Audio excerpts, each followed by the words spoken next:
Good evening. I had hoped to be with you in Edinburgh when I was giving this talk and had looked forward coming up to see you. That, of course, is not to be given the current pandemic, and so I am recording this talk, hope that it will interest you and will be available to answer any questions later as you wish. If I can move on to my next slide, that possibly explains what this is all about.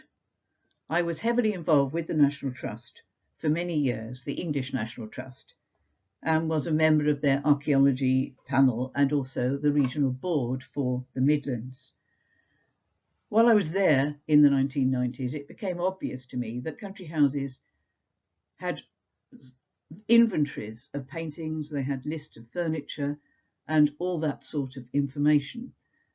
But they had no records at all of the objects that still existed in those houses that made life livable for the inhabitants and for their servants and for their visitors. Things like water supply, sanitation and kitchens and so on. So I prevailed on the late Dr. Nigel Seeley, who was then their head of conservation in the 1990s, to introduce the Country House Technology Survey. This was a very brief survey undertaken by two of his students at University College London. Paul Thomas was given the task of visiting National Trust houses and looking at what he could see and recording it on a database. But because of the limitations of funding for this, he only had about half a morning in most cases at each property. So you can imagine that he didn't get very far, although it was an extremely useful piece of work that he did. Maureen Dillon was a PhD student at University College London with an interest in historic lighting. So she concentrated on that side and has since published a book called Artificial Sunshine, which deals with that aspect of country house technology.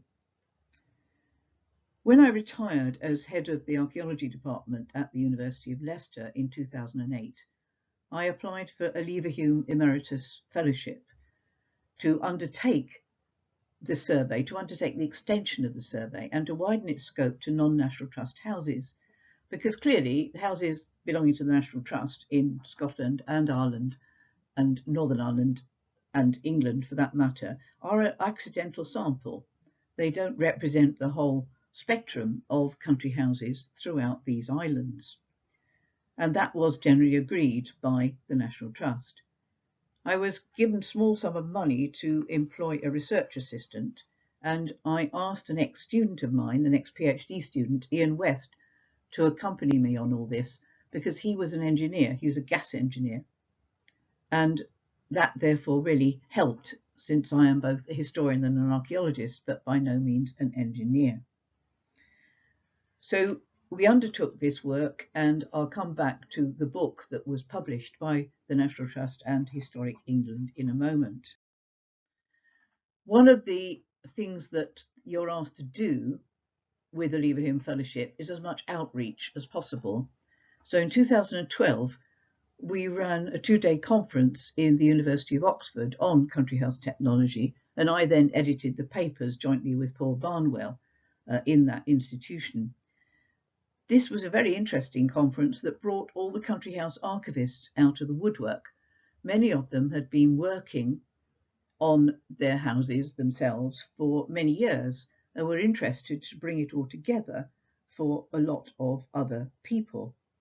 And so it brought out, for example, Chris Hunwick at Alnwick Castle, Paul Holden at Lanhydrock in Cornwall, Christine Hiskey at Holcombe in Norfolk. And so we were able to greatly widen the scope and understanding of the project that we were doing.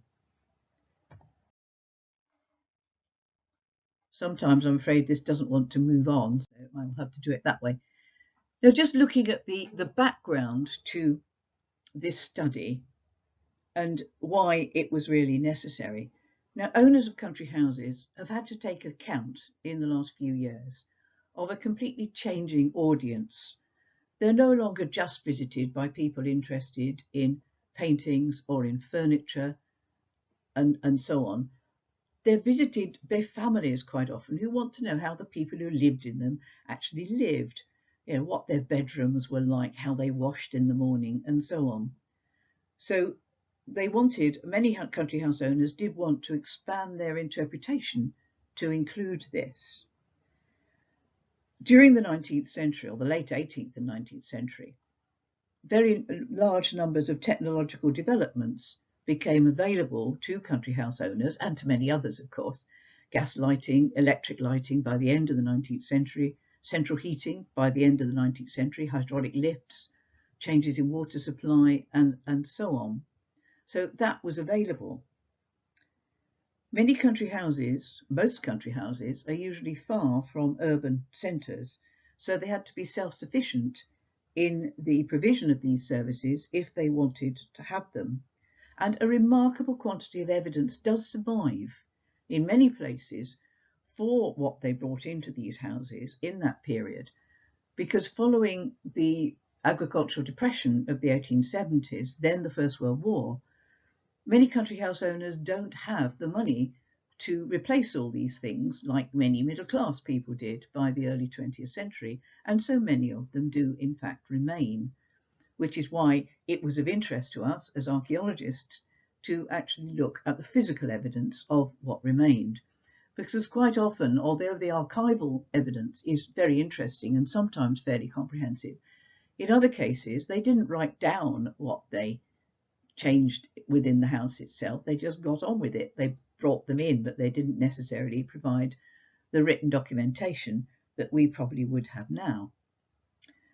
And then thirdly, really, developments in country house planning to accommodate these new technologies were really sort of important, because there were changing attitudes towards the house staff in this period, and a great development in country house planning that I will come back to in a moment. Really, the second half of the 19th century saw many men who have made their fortunes in commerce, in banking and industry, looking for country seats in reasonably sized estates in which to entertain their visitors without necessarily encumbering themselves with the appurtenances and obligations of a country house landowner. They were the most likely group to take up the new technological developments, as they wanted houses which functioned efficiently to meet the needs of their guests, and they didn't have the same hereditary obligations towards their staff and their tenants. Marc Girouard had implied that in his early books on country houses, that it was the nouveau riche who brought in these changes. And we went along with that to start with, but it rapidly became clear that some of the aristocracy were interested in these things. The difficulty is to find out how they knew about them, whether it was discussions in the House of Lords or at assemblies in their counties and so on, or it was their staff who found out what was available. But, for example, the 6th and 7th Dukes of Devonshire at Chatsworth, the 6th Duke of Portland at Welbeck Abbey, the 3rd Marquess of Salisbury at Hatfield House, they just seem to have enjoyed experimenting with things, and they very much joined the ranks of the nouveau riche who were installing these things as they built new houses. Now, just looking very briefly at the sorts of landowners who did introduce these sorts of innovations. An obvious example just over the border, of course, is Sir William Armstrong at Craigside, coming from his engineering works on Tyneside, wanting a fishing lodge, which, as you can see, he greatly changed, employing the architect Norman Shaw to build this, gradually enlarge this house for him in this, what you might call, eclectic style. So he's very much an innovator, and certainly laid the foundations for the introduction of hydraulic power into country houses. Thomas Cook in Holkham in Norfolk was equally an important innovator, and he was able from the 18th century onwards to install flushing water closets and a bath, and the later Earls of Leicester very much echoed him and installed a gas supply and electricity and so on. So he's very much an innovator. But we have to contrast people like that with families like the Harper Crews at Cork Abbey. Cork Abbey in South Derbyshire is my nearest property. It's known as the house that time forgot. And what it amounts to is that the Harper Crew family played little part in county society, particularly the two who were responsible for the house, Sir John and Sir Vaughan Harper Crew, in the 19th into the early 20th century. So they don't introduce any forms of technological innovation, which is why the National Trust is able to show it as the house that time forgot. In other cases, of course, innovations followed fires. And many of you in this audience may be very familiar with Mount Stewart on the Isle of Bute, which is rebuilt in 1877 after a fire. The earlier house had been in this style, as you can see here. When it was rebuilt by the Marquis of Bute, one of the wealthiest people in the British Isles, of course, because of all his work that he did in Cardiff Docks and Barry and so on in South Wales, he was able to rebuild the house in the style that you're probably now all familiar with, this vast mansion on the Isle of Bute. And he was also, of course, one of the first, I think, to install an indoor swimming pool in the basement of the house, which I was told when I was there a few years ago is very much still usable. So we have a variety of innovators and non-innovators, which I don't have time to go into anymore at the moment, but there's clearly a divergence of opinion as to whether people wanted to actually install these things in their houses and the reasons that they did so. Now, to come back to the question of country house planning and how that affects the introduction of technology, the Palladian style of the 18th century had been not very easy if you were trying to develop large service areas in your house. These are two fairly close to me, Belton House in Lincolnshire, Kedleston Hall in South Derbyshire, very much in the symmetrical style. But this gave way in the 19th century to what you might describe as the asymmetric or eclectic style, as exemplified by Waddesdon Manor, the home of one of the Rothschilds in Hertfordshire, and Tinsfield, the big acquisition several years ago now by the National Trust just to the south of Bristol. And in 1880, the architect J.J. Stevenson wrote in his book House Architecture, "Convenience, not symmetry, is now the universally acknowledged rule in house planning." And Robert Kerr, another important writer on country house planning in the 19th century, said that far more attention had been given in the period since about 1800 really to what he described as the offices than to the family's part of the house.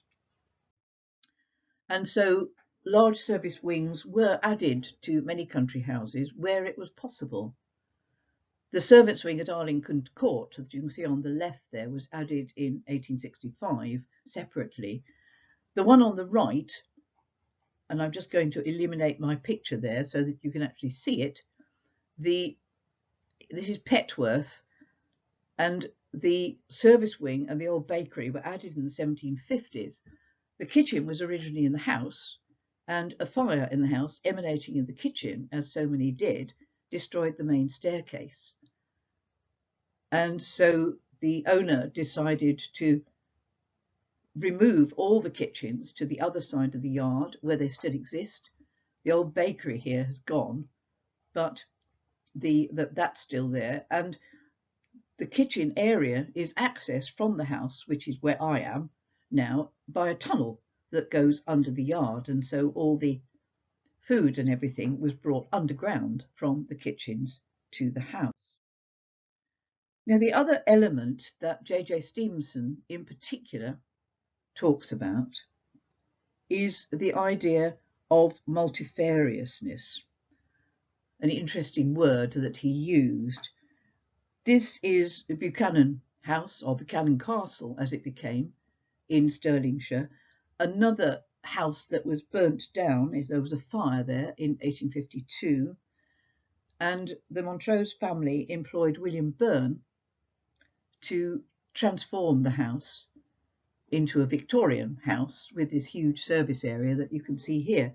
But what I wanted to draw your attention to is that the house itself, where the family lived, is really only this part, the lower part here.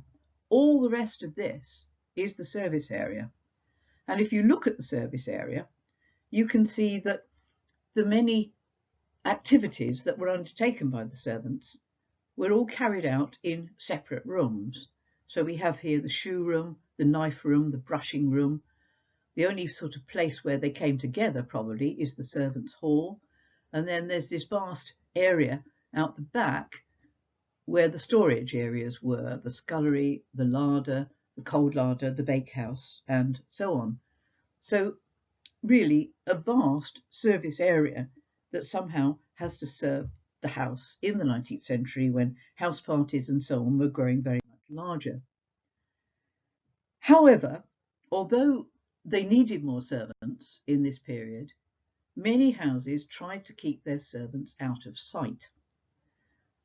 This became very obvious to me when I was looking at the houses in Northern Ireland. This is Castle Cool, which is a Palladian house to the west of Northern Ireland near Enniskillen.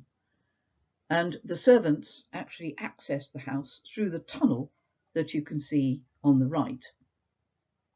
They came from the stable yard. It's a very large tunnel because in this case, a lot of the goods and services also came up this way. But their only way around the lower part of the house was through this external walkway that you can see here. And we've come across many other tunnels in country houses designed to keep the servants out of sight. Even at my local house in Cork Abbey, the servants come out of the kitchen, they go under the yard and emerge in what became the brewery. And even more strikingly, the gardeners have a tunnel that goes under the main lawn that enables them to come up in the kitchen garden, again, without being seen by any member of the house. The final thing I want to say of this background to the development of technology is the idea of moral earnestness or moral welfare. Common among the middle classes in the 19th century, in the mid-19th century, but this affected many of the aristocracy as well. And so when houses were rebuilt, and Lanhydrock, like Mount Stewart and several other houses, were rebuilt after a fire, they were able to try to keep the servants apart. And so here at Lanhydrock, the service stair you can see on the left is the male service stair with the stone staircase, because obviously the male servants had to carry trunks up that. The female servants' staircase on the right, the male's on the left, the female's on the right. We obviously, in most cases, lighter, so we don't need the same substantial staircase. And above stairs, also, there's a great segregation. There was often a segregation as well of the household, not just of the servants, with a bachelor's wing being a very common addition to very 19th century houses to keep unmarried male guests well out of the way. And if you can remember, those of you who ever watched it, the first series of Downton Abbey, you might remember that Lady Mary's Turkish lover was found dead in the wrong part of the house. In other words, in her room, and his corpse had to be carried through the house back to the bachelor's wing, to the male area of the house where it should have been. So there's all these considerations in country house planning. Huge service areas, a servant force that is confined below stairs and is not generally seen except for powdered footmen in waiting or the hall boy, and this sort of idea of moral welfare to keep the servants separate. Which brings me to the first part of technology that I want to talk about, and an area in which I am particularly interested. I don't think the big houses of the 19th century it would have been possible to run them with any degree of efficiency if a communication system had not been developed in the latter part of the 18th century. Obviously, if you think back to the medieval hall, where the master of the house really kept visual control of his servants from the dais in the great hall, this is no longer the case with a huge house like Buchanan Castle that I described earlier, with all these extra service rooms.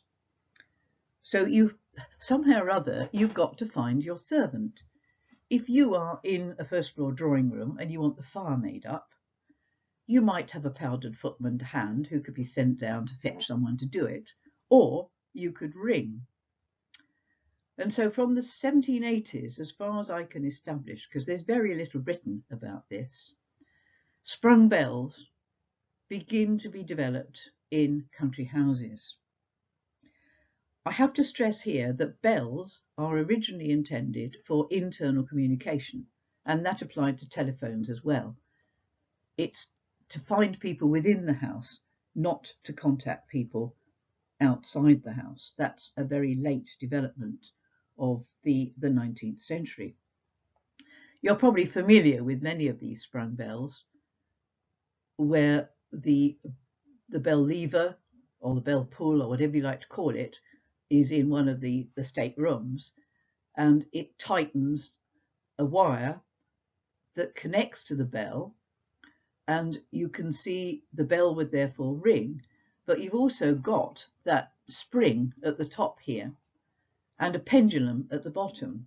So even when the bell ceases to ring, the pendulum could go on swinging for up to 10 minutes, which gave a servant time to get to the bellboard to see where they were needed. And many of these do survive. In some cases, I mean, this one has all the pendulums there. This obviously has got quite a lot missing, but I've been pleased to note how many houses have begun to restore their service bells since I talked about it. Now, the biggest collection of service bells that I've found anywhere is in Scotland.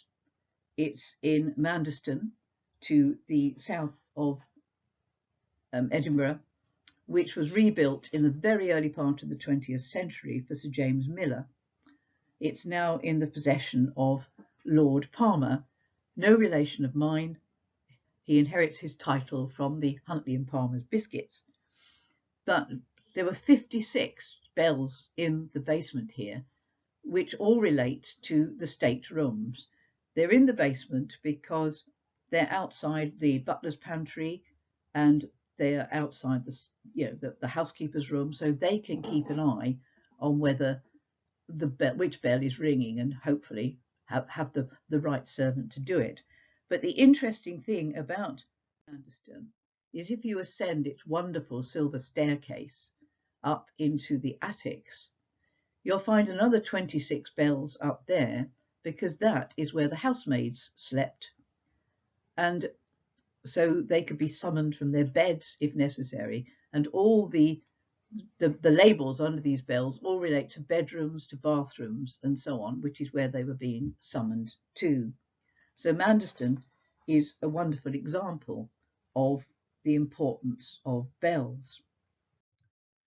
Another Scottish example of bells is Trocar House, said to be Scotland's oldest inhabited house, and the bells were added about 1825, probably influenced by Sir Walter Scott from nearby Abbotsford, who was extremely keen on technological innovation and was responsible for the first oil shale gas lighting in Scotland, down in Abbotsford. And he may well, according to the Lady of Trocar, when I was talking to her when I was there, may have influenced them coming to Trocar. But what I really wanted to demonstrate by showing you this picture, and I'll again keep myself off this, is that it's all very well to introduce bells, but with all the wiring, and we're all familiar with this, what do you do with all the wiring that actually made your bells work? And you can see here below the coving that the bell wires have to be kept taut, else they won't ring. So when they go round a corner, they're kept in tension by these little bell cranks here. But you either chase the wires into your precious rococo plasterwork, or you put up with the wires being draped around. So when I go around country houses, I spend a lot of time looking upwards to see if I can see the remains of the bell wires. Like this. Now Manderston is beautifully organised with its bell wires. Up in this is the end of the attic corridor.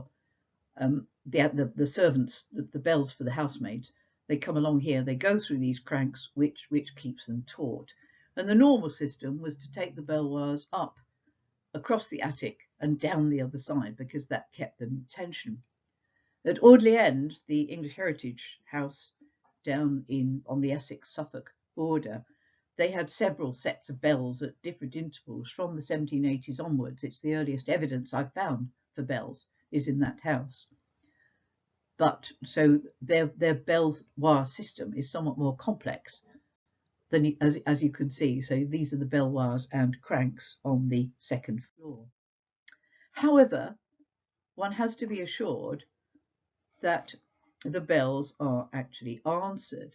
And this is a lovely engraving I found in the book by the two Mayhews, The Greatest Plague of Life, or The Adventures of a Lady in Search of a Good Servant.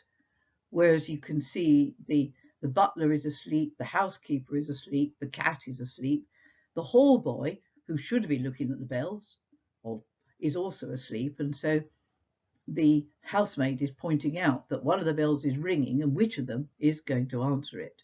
So you can install the technology, but the working of it clearly depends on the efficiency of the servants which one is employing. I just had to include these because they're not something that many people have seen or thought about. In some cases, if you look at the bell wires alongside four-poster beds in the bedrooms in the house, you often see a bell pull each side of the bed for summoning a servant. But quite frequently, there is a second bell pull on one side of the bed, and the wire from that connects to these night bolts, as they're called, there and there. The idea being that when you went to bed at night, you could lock your door for privacy's sake, but when your servant is bringing your hot chocolate and so on in the morning, if you don't want to get out of bed, you just pull that wire that lifts the bolt and so releases the door so that the servant can then enter. I'm very fond of night bolts and I look for them everywhere. The business end of the sprung bells, there's just one or two examples you can see here. I'll just get rid of myself again so you can see all my slide. These are generally art historical objects. Some of them are very plain, but in many cases you can have cut glass, as you can see there. Those are from Burton Constable in Yorkshire, the enamelled one and the cut glass one. The one at Harwood, where of course they had connections in the early 20th century with the royal family, they had their own crest on all their bell pulls. So these are the things that tend to survive. Quite often you'll see on them they're labelled up or down, one each side of the fireplace, up or down. So up will be wired so it went up to the bellboard in the attic area for housemaids. Down would be to the bellboard in the basement to summon up a footman. So it's really always very well used to looking at these. I just had to put this one on, and I'm sure many of you have noticed this if you've been to Abbotsford. Sir Walter Scott, as you know, was a great medievalist. So his bells he had carved with medieval faces, but it's a small house, and so he was able to use in his main rooms these pneumatic bell pushes, and you push the lever down at the top, which sends a current of compressed air down, and that is supposed to have rung a bell at the bottom. They tried to convince me in the house that he'd actually shot a ping pong ball across the floor, but either would have been effective, presumably, in summoning a servant. Pneumatic bells do appear in some of the literature, but I haven't seen any anywhere else. So much for the sprung bells. By the 1860s, house owners were beginning to think about including electric bells. Now, these are therefore being introduced into country houses before they were able to generate their own electricity, and they're worked off batteries. An article in Building News in December 1862 claimed that the latest introduction of scientific application to our dwelling houses is the new system of ringing bells by electricity. And you can see here the annunciator or indicator boards at Lanhydrock. And I'm sure these are more familiar to people than sprung bells, where a flag rings behind that when the bell push is pushed in the state room. As one might expect from his later involvement with electric lighting, Lord Salisbury at Hatfield House in Hertfordshire was to the fore in installing some of these electric bells, as was the Duke of Devonshire at Chatsworth. But these bells were made possible by the development of the Leclanche cell in the 1860s, the battery. These are wet batteries to start with, but they become dry cell batteries, and the ones we photographed here were certainly dry cell batteries wired together in Dunham Massey, and it was these that they used to power electric bells and, to some extent, as you'll see, early telephones. And we've been desperately trying to sort of look for these things. I have to say that when we took the door off this cupboard in the attic, the curator who was showing us around was distinctly worried by all this and asked me if they were still alive. I was able to assure her that we're pretty dead, really, by this time. This is really how the system worked. You have a fairly plain bell push, usually for electric bells, and you can see them on this diagram here. There's the indicator board, there's the bell that rings, and these are the Leclanche cells, which really powered the whole system. Now, I said that in many cases they're plain bell pushes for electric bells, but the Marquis of Bute has to be an exception, not this time at Mount Stewart, but at Cardiff Castle, which he also, of course, renovated. And he had these bell pushes made in the estate workshops. And so here you can see, if you want to ring the bell, you push the nut in the monkey's mouth, or you push the head of the tortoiseshell, the head of the tortoise in, and that therefore also rings the bell. Now, electric bells become quite complex by the end of the 19th century. This is Waddesdon, the Rothschild house in Hertfordshire.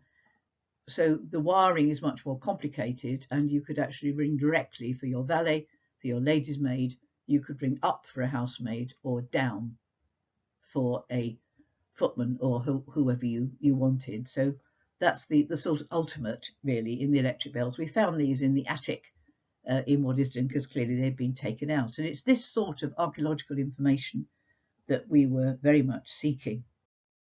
Now, the telephone is another element of technology, of communications within country houses.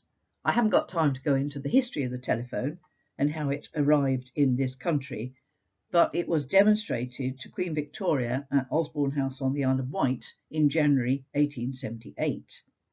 The advantage of the telephone is clearly that requests can be sent straight to the relevant person without the double journey necessary with bellboards or indicators. One of the first, again, to have a telephone was Lord Salisbury at Hatfield House, the Prime Minister, of course. And Lady Gwendolen Cecil, in her autobiography of her father, says that visitors were startled by hearing Lord Salisbury's voice resounding oratically from selected spots within and without the house, as he reiterated with varying emphasis and expression, "Hey diddle diddle, the cat and the fiddle, the cow jumped over the moon."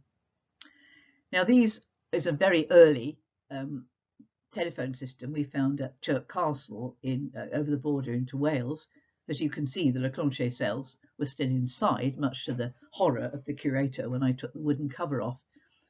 And this particular telephone was used for ringing down the hill, because the electricity generating station was down the hill below the castle, and so the switches are wired through to the powerhouse, the house electrician, and eventually to the garage. Telephones become fairly widely available in the last decade, really, of the 19th century.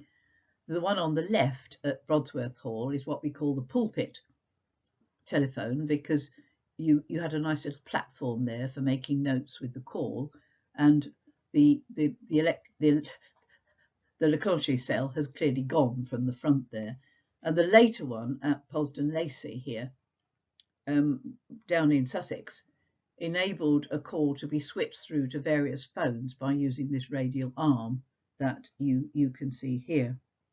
But I have to stress again that these are for internal use.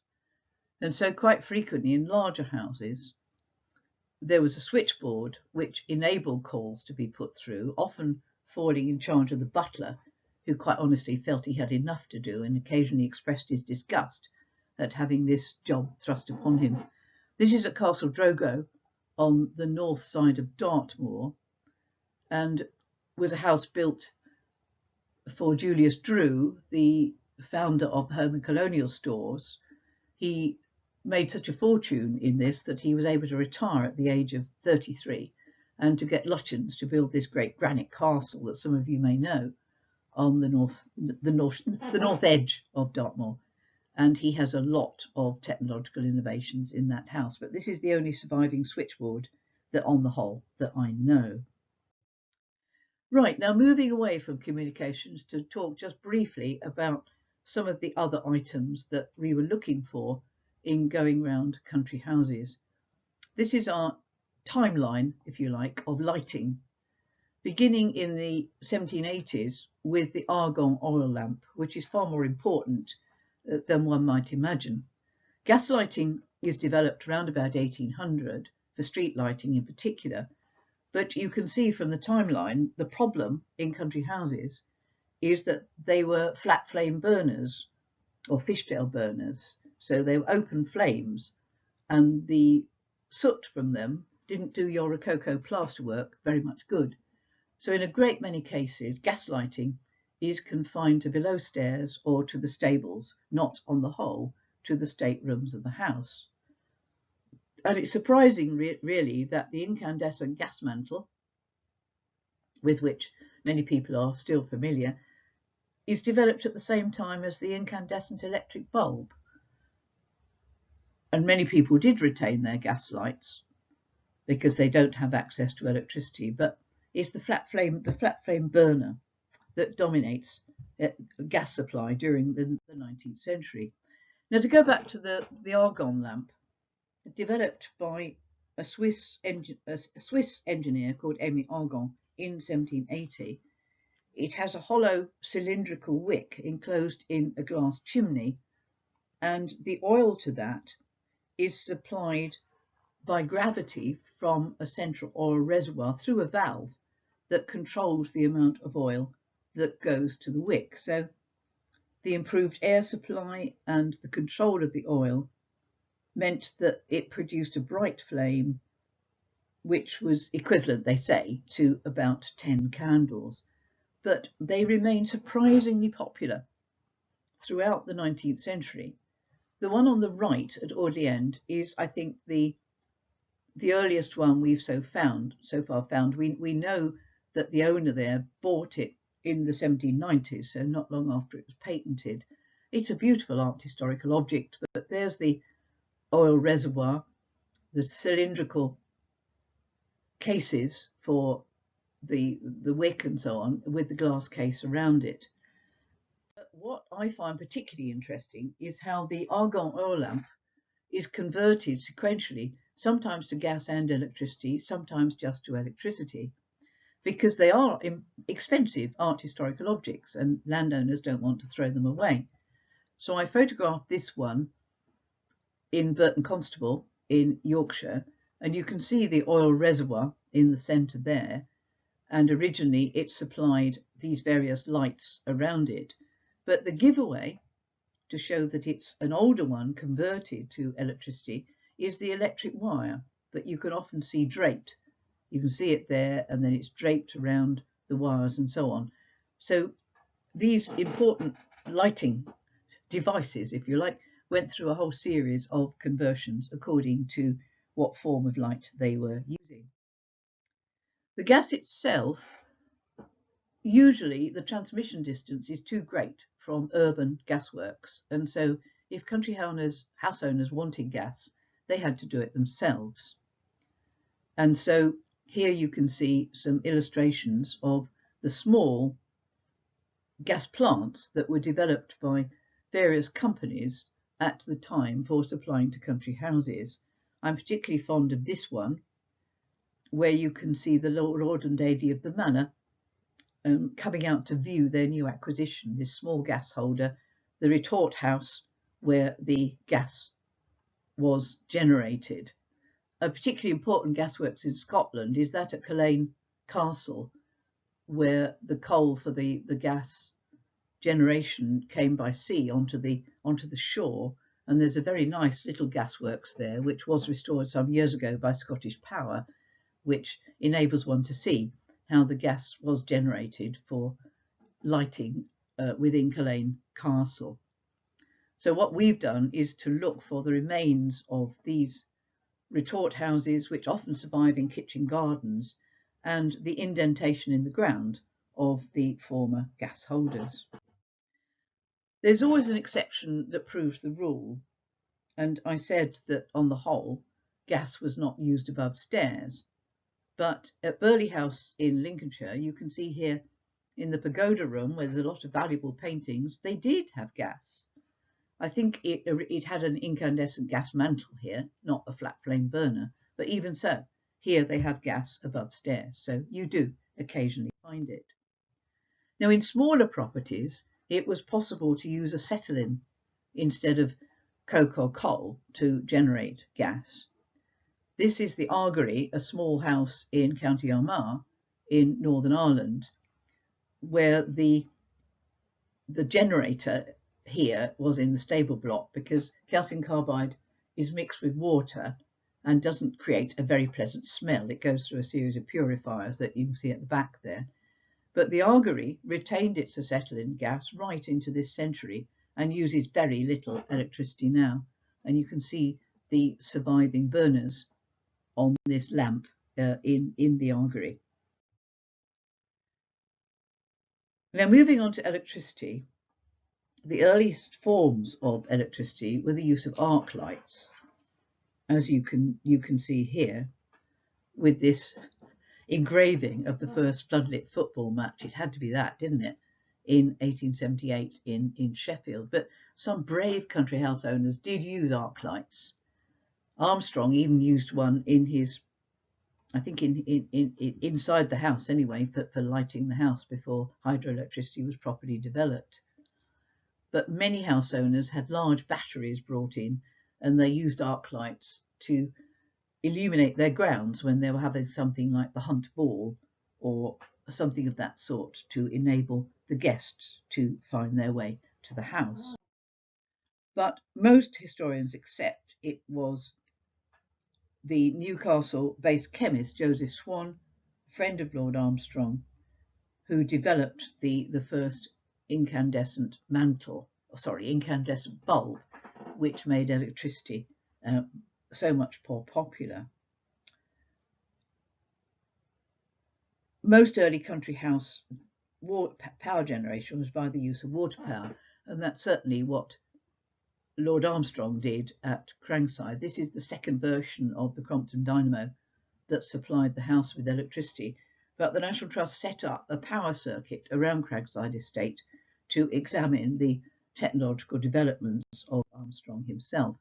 They now, of course, have joined the Grieve movement by having the reverse Archimedean screw, which also now supplies or helps to generate electricity for the house itself.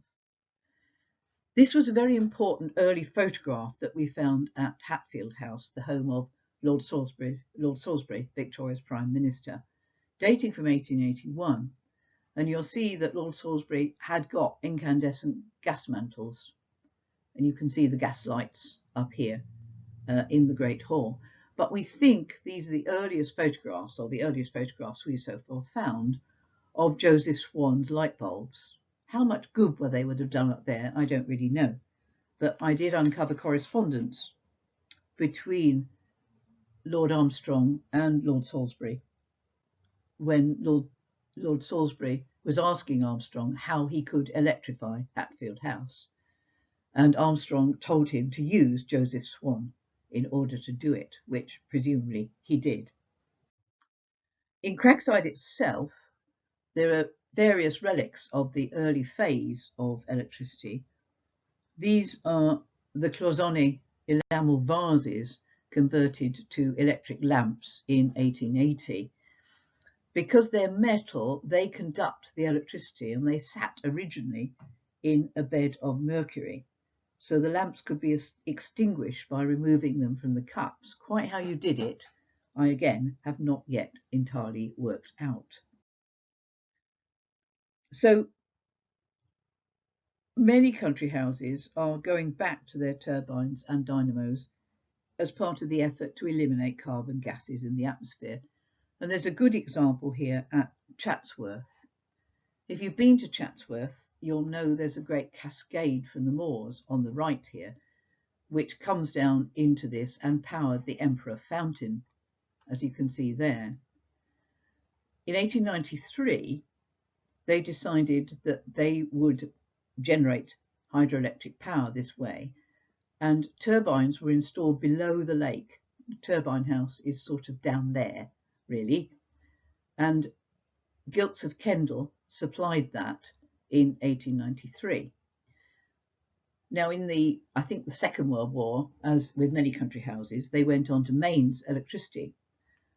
But in 1988, the former Dowager Duchess of Devonshire, the one who was the last of the Mitford sisters, she decided that they should go back to green electricity. So they got into contact with Gilts of Kendal, who had the original spec for what was installed.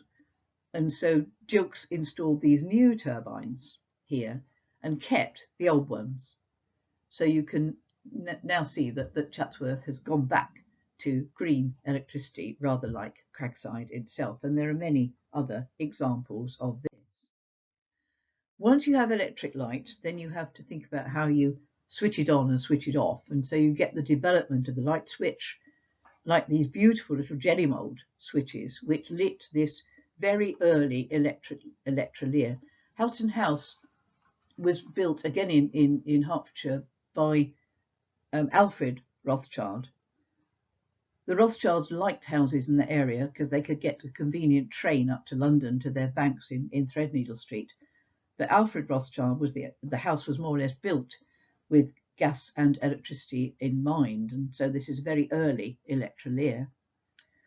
But he died in, I think, 1920, and he left the whole house to the RAF, and it is still the RAF officers' mess. So a lot of this material survives, and these switches illuminate or switch off the lights at various levels of this particular electrolier. Now, a brief word about water supply. Obviously, I can't cover everything in one evening, but the water supply is a very important topic, because if you're going to bring a large number of people together in one place, water supply is really important. And lifting water from wells below the ground was an important way of water supply at first. This is particularly true of North Norfolk, where you've got an artesian basin. But here at Gray's Court in Oxfordshire, there is a well underground, and water was drawn up from that using a wheel that one might liken to the wheel in a hamster's cage. It's obviously much bigger than this. This is a drawing by English Heritage staff. So you'll appreciate that the working stroke is bringing the water out the well. So as with a hamster, you put the donkey or small horse in there, presumably with a bag of hay slightly out of reach. That then turns the wheel, it turns the axle. There's a rope over the axle that goes over the rafters down there. And the working stroke, when they bring the bucket up, there was a little hook on the edge of the bucket that caught on the edge of that tank and tipped the water into that tank. And it's said that whenever the horse or donkey heard that click, it stopped because it knew that its work was done. This is still extant at Rotherfield Grays, at Grays Court, and it's really worth seeing. They have kept this so you can actually see this great wheel. There's another one at Burton Agnes in Yorkshire, but not as complete as this one. The hydraulic ram was another important element in water supply, particularly for lakes and fountains, which in some cases interested country house owners rather more than bringing water into the house itself. This is an illustration I found in a catalogue for Blakes, who were important suppliers of hydraulic rams, and it's of Ilham Hall in Derbyshire, with which I'm very familiar. And I took this to show to the curator here, and he said, I often wondered what that manhole cover was down by the river. So it was excavated. And what is happening here, as in all cases, is they're using a large amount of water, this is the river manifold, to power a small amount of water, often from a spring, up to the house itself, as you can see here. And they are in the process of trying to redo this so that the public toilets, which are at the back here, this is now a youth hostel, can be done in this green manner of pumping water up to the house. What do you do with the water when you get it to the house? Bathrooms are late to come into country houses because you've got to pump the water up to the second floor quite frequently and to have warm water at that height. A lot of the early bathrooms were made actually in dressing rooms, as here, and I just show you this one as an anomaly really. We saw this at Tatton in Cheshire, and we originally thought it was a gas-powered bath because some of these are advertised. And what I think happens here is that the bath is filled with these cans of water, as you can see, and there was probably a coke-fired furnace, you could describe it as, at the bottom to keep your water hot with the flue going out there. But there were gas-fired baths of this sort in which presumably you got into them and broiled like a lobster. A brief word on the introduction of sanitation, obviously a very important element in bringing people together. The earliest toilet was developed, flushing toilet was developed by Sir James Harrington in the reign of Elizabeth, and some of those do appear, or the documentation suggests they were put into places like Hardwick Hall at not long after their invention. But the great development was Joseph Bramah's improvement of these toilets in 1778, where he introduced a much more efficient valve. You will obviously appreciate the fact that with a flushing toilet, you want the waste to go down but not come up again. So you need a decent seal here, and to get the valve back again once the flush of water has gone through. Please don't think that you had to sit on that metal rim when you were using this. These are slightly later ceramic versions, but they were enclosed in wooden boxes. We took the one to pieces, this Optimus B as it's called at Edwardian, so you can see the flush handle and the ceramic bowl, but you actually sat on this nice wooden seat that you can see here, which is in Cardiff Castle, where you get this nice transfer printed bowl here. By the end of the 19th century, the potters of Stoke-on-Trent and that area were able to mould and fire large ceramic objects, and so you get the whole thing as a ceramic. And so you can see here Twyford's sanitary pottery, a name that still exists, where we have this rather beautiful pedestal with oak leaves on the exterior and a tasteful design of pomegranates on the interior, but many of these were transfer printed. And I think here, with the cardinal here, the plain one was 10 shillings, and if you wanted it transfer printed, it was 10 and 6. You need also to think about, you might have flushing toilets in the house. What happens to the product In many cases, it went into the river. In other cases, it went to reed beds. It could go to the kitchen garden to act as fertilizer. But by the 1880s, Thomas Crapper, who did not develop the toilet, it's much earlier than Thomas Crapper, he was a sanitary engineer, and he developed the sewerage systems. This is Ascot House, a Rothschild house in Buckinghamshire, where you've got a typical sewage, small sewage works, which dealt with the sewage from Ascot House. Just finally, a couple of other things and a little bit on kitchens.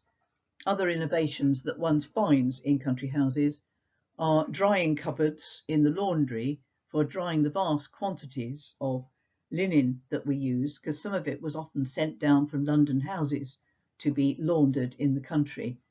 So you can see these were dry heated cupboards, but you could also use the stove, which heated those cupboards, for heating the flat irons that were used for ironing. Transport is something else we've looked at, interior transport. Let me get rid of myself again. Belton House in Lincolnshire has this wonderful tunnel between the kitchen and the main house, kitchen separate because of fire. And so a footman could run his tray down this waist-high railway, whatever one calls it. I don't think it was powered in any way, but I've always had a great vision of someone putting a tureen of soup at one end and giving it a shove and hoping it arrived at the other. But railway historians have done some serious work on this particular device. Also in Lincolnshire, Harlaxton Manor, coal was brought to the back of the house. It's on against a hill at second floor level. So coal was brought in on trucks, hand push trucks, through that door at the back, came along that trackway, and these hatches are where you could pour coal into a chute down below and so make up the fires in the second floor house, saving carrying vast quantities of coal upstairs. Quite a lot of cellars have small railway systems and turntables so that you could deal with your barrels of beer and you could direct them into different cellars. All these are hand pushed, I might add. And then hydraulic lifts of one sort or another are developed in the last decade of the 19th century. This one at Houghton House was powered by water from a small lake much higher up the hill. And I had to put this one on because I'm just so fascinated by the basement vacuum cleaner.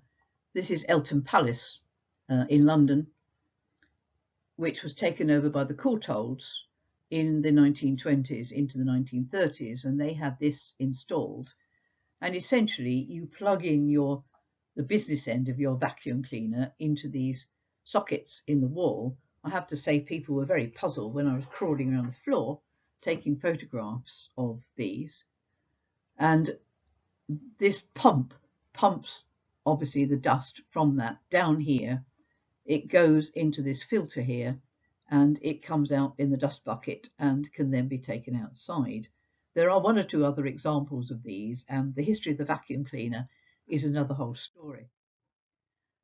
Finally, huge developments in cooking in the mid-19th century when the closed stove was introduced. So the house owners were very reluctant to part with their spits because they felt that roast meat was much, much better if it was roasted against an open fire. But there was a tremendous waste of heat this way, and William Flavel of Leamington was one of the first to divert that heat by various flues to hot plates and so on, to providing a water boiler on one side and you've got an oven on that side. And the Rangemaster is made by the same firm, Flavers of Leamington, and you'll often find these early stoves referred to as Leamingtons. And of course this also is the predecessor of the Arga. Interestingly though, landowners preferred to keep their open spit. They really felt that their meat was better roasted in front of an open fire. So we have here Cragside, you know, a house well developed technologically, where you've got a huge closed stove here with the ovens and even the early pressure cooker there. but we've still got the spit for turning the meat. And being Armstrong, the spit is not turned by a turn spit dog or anything like that. It's driven by a small water turbine beneath the floor.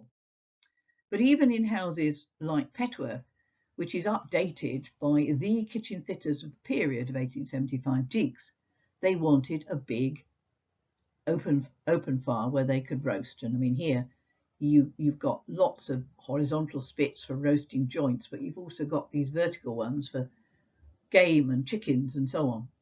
So that remains. So you've got this lovely juxtaposition of the new technology alongside with the old technology when landowners are reluctant to part with that. And even here at Saltram in Devon, you've got the latest really in island cookers, as you can see, 1885. But behind it, we've got the spit and the means of turning the spit by the rotor in the chimney and so on. So again, it's this juxtaposition of the old and the new. Right, for my final slide, I just wanted to go back to my mention of Mark Girouard, who in 1979 in the Victorian country house wrote that the country houses were enormous, complicated and highly articulated machines for a way of life which seems as remote as the Stone Age, served by a technology as elaborate as it's now obsolete. And he went on to say, the houses, this is 1979, have now become only too often stranded monsters with abandoned gasworks, abandoned billiard tables, gigantic boilers, miles of pipes rusting in the basement, rows of bells rusting in the back corridors, the butler's pantry, brushing rooms and laundries emptied or occupied in this new society by typists, nurses, schoolgirls or delinquents. He was obviously referring to the decline of country houses and to their adaptation for other purposes. Certainly Apethorpe, recently restored by English Heritage in my area, was a reform school. And there are many other houses similar to this. But Girouard was trying to persuade the National Trust of the value of Victorian houses, that they shouldn't despise them altogether. And of course, as a result of this, the National Trust did take on Tintersfield. So I hope that gives you some idea of the research that we have been doing, and to look at country houses in a rather different way when you go round them, to think about how the family would have lived in them, how the servants would have lived in them, how the servants and the family could interact via the bell system or the telephone system, and how it was really for the servants, the greatly increased servant workforce of the 19th and early 20th century, to have to come to terms with all this new technology. Because really it's not until the 1930s that service becomes uncommon for females. So many women went into service. In 1925, the then owner of Country Life wrote a book called The Servantless House to try to show people how they could exist without servants. But even then, he had someone who came in daily. He could not envisage a house with no servants. So I'm not suggesting that technology displaced servants. It was very helpful, I think, at the time of the First World War, when so many men left and had to go to the front for a degree of technology to have come into the houses. But technology, I think, was very much a matter of choice for the landowners as to what they did. But I would be happy to answer any questions you might have on this topic. And I'm very sorry I'm doing this at a distance and can't be with you.